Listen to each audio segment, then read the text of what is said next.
நான் எங்கே இருக்கேன் தெரியுதா? ஏதாவது கெஸ் பண்ண முடியுதா? ஒரு அழகான அமைதியான இடத்துல இருக்கேன். ரொம்ப அமைதியான இடம். So if you have not guessed it, you guessed it right. நான் இப்போ ஒரு லைப்ரரி, ஜஃப்னா, யாழ்ப்பாணத்தில் இருக்கிற ஒரு பெரிய லைப்ரரியில் இருக்கிறேன்.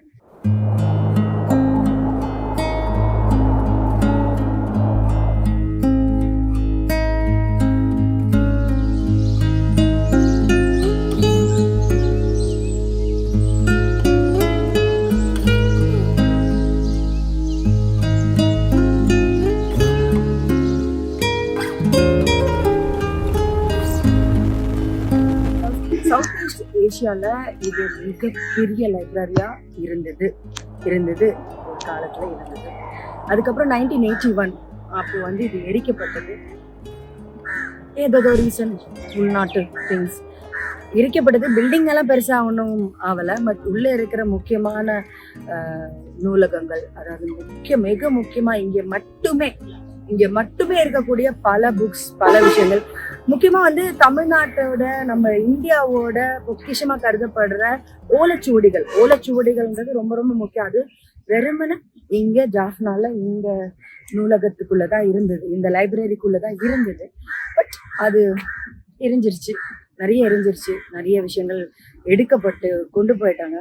அதுக்கப்புறமா 2003ல இந்த லைப்ரரியை இந்தியாவோட ஹெல்ப்போட, இந்தியா ஃபண்ட் பண்ணி இந்த லைப்ரரி திருப்பி கட்டப்பட்டிருக்கு. அதுக்கப்புறம் பார்க்கறது தான் இந்த அழகான இந்த பில்டிங். உள்ள இப்பயும் பார்த்தீங்கன்னா பெரும்பான்மையான கவுண்டர்ஸ் எல்லாமே வந்து தமிழ் புத்தகங்கள் தான் நிறைஞ்சிருக்கு. ஃபுல்லாக தமிழ் தான். நிறைய எந்த பக்கம் திரும்பினாலும் சிங்கள நாட்டில் இருக்கு, சிங்கள ஊரில் இருக்குன்னாலும் நம்ம தமிழோட விஷயங்கள் தான் இதில் நிறைஞ்சு நிற்குது. நிறைய பக்கத்தில் அதுதான் இருக்கு. ரொம்ப அழகா இருக்கு பார்க்கறது. தெரியல எதுக்கு இந்த மாதிரி நல்ல விஷயங்கள். அந்த ஓலைச்சுவடிகள்லாம் இருந்திருந்தா நம்மளோட முன்னோர்கள் கண்டுபிடிச்ச, எழுதி வச்சிருக்கிற பல ரகசியங்கள், அதாவது பொக்கிஷமா கருதப்பட வேண்டிய பல இன்ஃபர்மேஷன்ஸ், கலையை பத்தி, அப்புறம் அந்த அஸ்ட்ராலஜியை பத்தி, இந்த விஷயங்கள்லாம் அந்த நூலகத்துல, அதாவது அந்த ஓலைச்சுவடியில இருந்திருக்கும். அது எல்லாமே இப்ப மிஸ் ஆகுது, நிறைய மிஸ்ஸிங்கா இருக்கு. பட் எட் இப்பவும் பார்க்க ரொம்ப அழகா.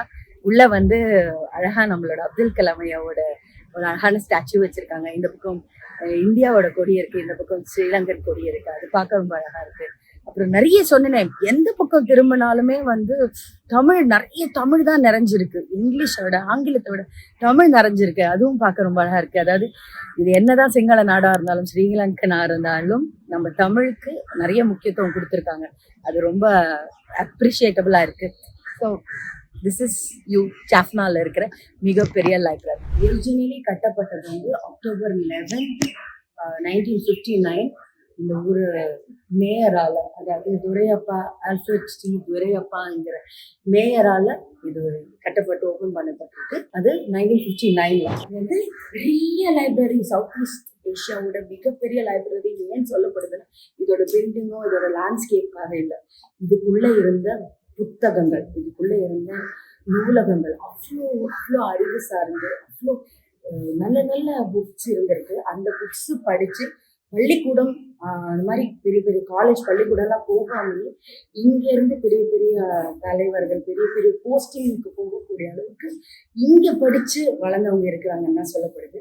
ஸோ அந்த அளவுக்கு அறிவு சார்ந்த, அந்த அளவுக்கு இன்ட்ரெஸ்டான அவ்வளோ நிறைய புக்ஸ் இருந்திருக்கு. அதனாலதான் it was called the biggest, south east ஏஷியாவோட பிக்கெஸ்ட் லைப்ரரி.